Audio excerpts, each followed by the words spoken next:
Perkenalkan, nama saya Maria Yohana Olin. Saya dari kelas Eko 1A dengan NIM 2201080118. Saya dari Prodi Pendidikan Ekonomi, Fakultas Keguruan dan Ilmu Pendidikan, Universitas Nusa Cendana Kupang. Tujuan saya membuat video ini yaitu untuk memenuhi UTS dengan mata kuliah Penghantar Ilmu Ekonomi. Materi yang saya akan bawakan yaitu perhitungan agregat. Nah, pengertian dari perhitungan agregat itu sendiri merupakan nilai suatu permintaan pada seluruh produk barang dan jasa yang dibuat dalam kurun waktu atau periode tertentu. Jadi, ketika kita membuat perhitungan agregat, kita harus menentukannya itu dalam kurun waktu atau periode tertentu. Yang kedua, faktor-faktor yang mempengaruhi perhitungan agregat. Faktor yang pertama yaitu perubahan nilai suku, perubahan suku bunga. Maksud dari perubahan suku bunga ini merupakan apabila dalam suatu negara itu perubahan suku bunganya tidak baik, maka biaya pinjaman ini untuk perusahaan itu akan juga semakin meningkat. Sebaliknya, apabila suku bunga dalam suatu negara itu sedang rendah, maka biaya pinjaman atau perusahaan atau seorang itu akan juga semakin turut rendah. Faktor yang kedua yaitu tingkat pendapatan dan kesejahteraan masyarakat. Maksudnya di sini apabila tingkat pendapatan dan kesejahteraan masyarakat dalam suatu negara itu sudah baik, maka di sini tingkat perhitungan dalam rumah tangga dari suatu negara itu juga akan turut meningkat atau turut membaik. Yang ketiga yaitu perubahan ekspektasi inflasi. Inflasi itu sendiri merupakan kenaikan harga barang secara umum dan secara terus-menerus. Di suatu negara bisa dikatakan sebagai inflasi apabila adanya kenaikan harga barang secara umum dan secara terus-menerus.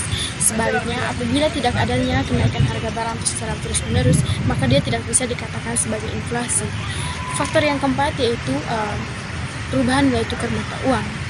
Maksudnya, apabila dalam suatu negara perubahan nilai tukar mata uangnya sedang anjlok, maka dalam suatu negara tersebut akan mempengaruhi perhitungan agregat dalam negara tersebut. Sebaliknya, apabila nilai tukar mata uangnya baik, maka nilai perhitungan agregat dalam suatu negara tersebut akan juga turut membaik. Baik, yang berikutnya yaitu faktor-faktor yang mempengaruhi agregat jangka pendek. Yang pertama itu harga input. Maksud dari harga input itu merupakan bahan utama biaya produksi yang akhirnya akan mempengaruhi penawaran. Misalnya dalam pembuatan tahu dan tempe. Nah, dalam pembuatan tahu dan tempe ini dia tentunya memfokuskan pada bahan utama yang sama. Misalnya itu dalam pembuatan tahu dan tempe ini dia membutuhkan keledai, bahan pokoknya itu yang kedelai. Maka karena produsen tahu bahwa ini kedelai bahan pokok utama dalam pembuatan tahu dan tempe, maka di sini akan meningkatnya harga kedelai dalam pasar tersebut. Yang kedua yaitu upah nominal. Maksud dari upah nominal ini merupakan biaya atau gaji yang diberikan oleh seseorang untuk misalnya dalam suatu perusahaan oleh manajer kepada karyawannya atas kerja dari seorang karyawan. Misalnya itu dalam suatu perusahaan, di mana di sini tentunya ada manajer atau pemimpin dalam suatu perusahaan dan juga karyawan. Nah, di sini manajer dia itu memberikan upah dalam bentuk nominal uang kepada karyawan atas hasil dari kerja karyawan selama berada dalam perusahaan para manajer tersebut. Yang ketiga, ekspektasi harga output. Maksud dari ekspektasi harga output ini merupakan biaya total produksi dalam kurun waktu atau periode tertentu. Jadi kita itu membuat ini biaya total produk barang dan jasa itu dalam kurun waktu atau periode tertentu. Pajak bisnis merupakan, maksudnya di sini pajak bisnis ini merupakan pajak yang dikenakan oleh pemerintah kepada suatu lembaga perusahaan itu atas hasil dari suatu lembaga perusahaan. Maka ketika di sini lembaga perusahaan dia menghasilkan suatu penghasilan, maka di sini dia harus memberikan pajak kepada pemerintah. Yang kelima itu subsidi pemerintah. Subsidi pemerintah maksudnya di sini yaitu bantuan yang diberikan oleh pemerintah kepada masyarakat itu berupa uang dan lain sebagainya. Yang berikutnya yaitu faktor-faktor yang mempengaruhi agregat jangka panjang. Yang pertama, ketersediaan dan kualitas sumber daya alam. Maksudnya di sini ketika dalam suatu negara itu ini ketersediaan sumber daya alamnya itu banyak, maka biaya produksi dalam suatu negara itu juga akan semakin meningkat karena ketersediaan sumber daya alamnya itu yang banyak. Faktor yang mempengaruhi agregat jangka panjang yang kedua yaitu ketersediaan dan kualitas modal manusia.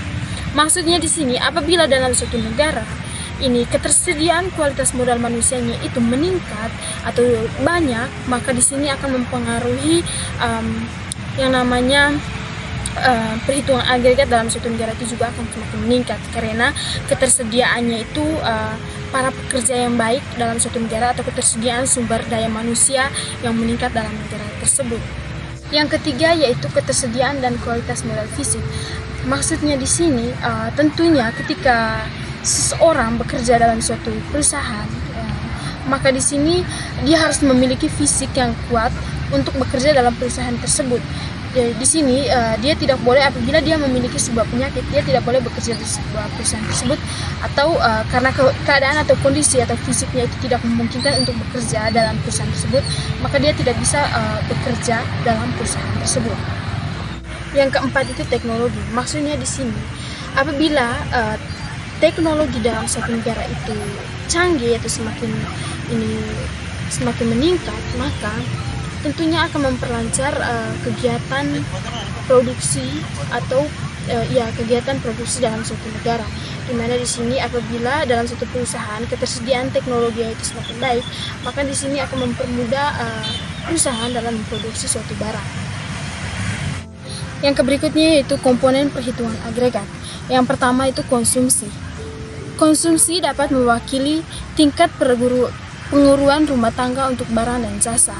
Hal utama dari konsumsi adalah tentunya itu menghabiskan nilai guna suatu barang. Maka di sini dalam suatu rumah tangga di sini kegiatan konsumsi ini dalam rumah tangga itu akan menghabiskan nilai guna suatu barang. Yang kedua investasi. Investasi adalah pembelian produk barang dan jasa yang dilakukan oleh para pembisnis. Yang ketiga yaitu pengeluaran pemerintah.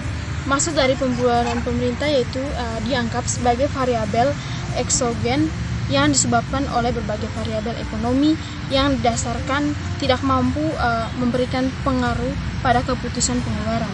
Yang keempat yaitu ekspor bersih. Maksud dari ekspor bersih adalah nilai hasil yang tidak kurang dengan impor. Maksudnya di sini adalah permintaan dari pihak luar negeri terhadap produk dalam negeri. Yang berikutnya yaitu siklus aliran pendapatan kegiatan ekonomi.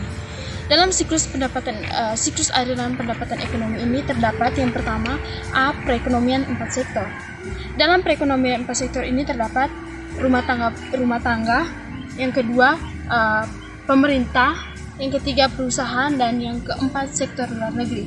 Nah, saya akan membahas satu persatu. Yang pertama rumah tangga. Rumah tangga dapat diartikan sebagai dua atau lebih orang yang mendiami suatu tempat tinggal di berbagai makanan serta kondisi hidupnya.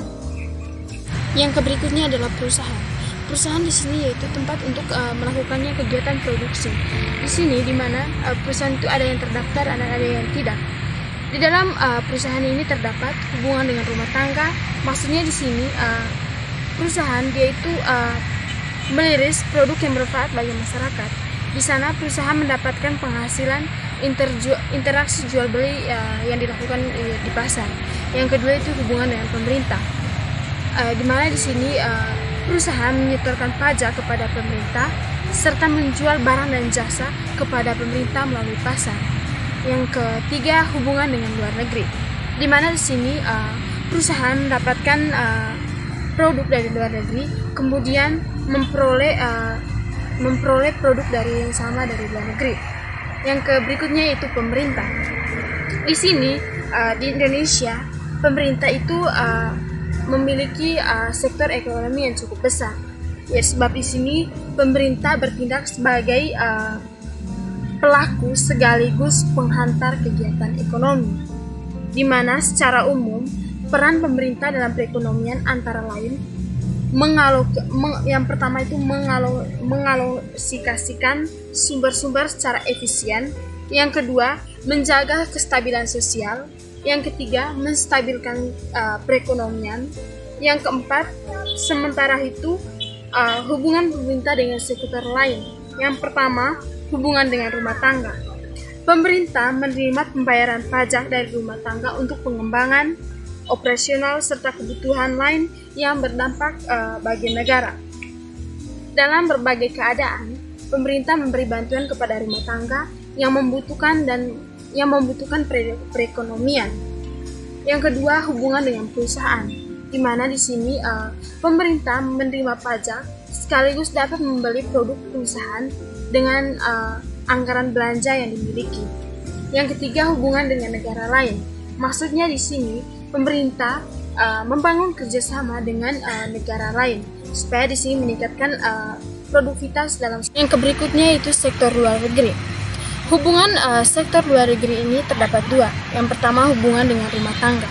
Nah, negara-negara memiliki produk rumah tangga dan sesuai untuk negara lain dapat menjualnya ke masyarakat di negara tersebut. Maksudnya di sini adanya transaksi berlangsung di pasar luar negeri. Di sana produk diteruskan ke pasar domestik sehingga dapat dinikmati oleh setiap individu. Yang kedua, hubungan dengan perusahaan.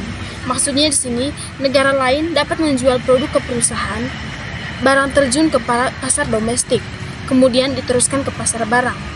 Dalam hubungan dengan sektor luar negeri, dikenalkan kegiatan impor.